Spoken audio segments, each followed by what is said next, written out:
শান্তি চাইলাম, যেন দায়িত্ব পালন করতে পারি সবার প্রতি। বলুন। দাদা, কালকে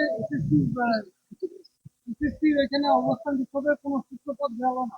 তারা তো কি বলবে? সে ধর্ণা বলুন বা সরকারের সঙ্গে মিটিং, দুটোই নিষ্ফলা হবে, কারণ ওইখানে সমাধান বেরোবে না। কোর্ট দিয়েছে নির্দেশ, কোর্টেই সমাধান বেরোবে। তাই সব পক্ষ নিজের তত্ত্ব নিয়ে আবার কোর্টের কাছে আবেদন করুন।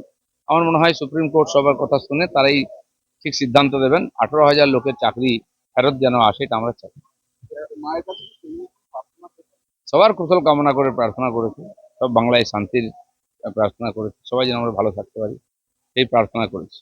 দাদা, কালকে মুখ্যমন্ত্রী বলেছেন 10,000 লোকের চাকরি দিবে, কি বলবেন?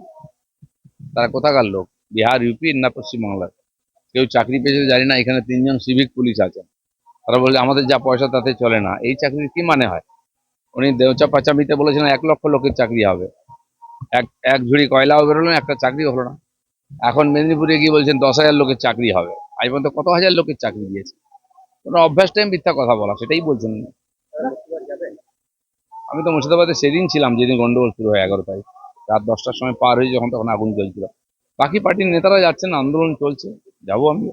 দাদা, কালকে শিলান্যাস অনুষ্ঠানে কিন্তু এলাকার যারা জমি দিল তাদেরকে ডাকা হলো না, বাইরে থেকে লোক এনে ভিড় করা হলো, কি বলবো? সব জায়গায় তাই করেন উনি। টিচারদের ডাকলেন কথা বলবেন বলে ইন্ডোর স্টেডিয়ামে, সেখানে পার্টির লোকেরা ভরে গেল, টিচাররা বাইরে থেকে গেল। এটাই ওনার নীতি, লোক দেখানো।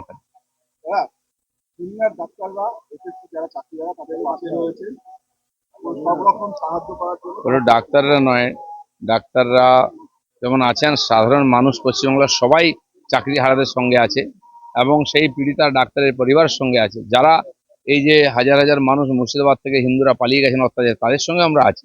আর সবাইকে এক হয়ে এখানে পরিবর্তন করতে হবে।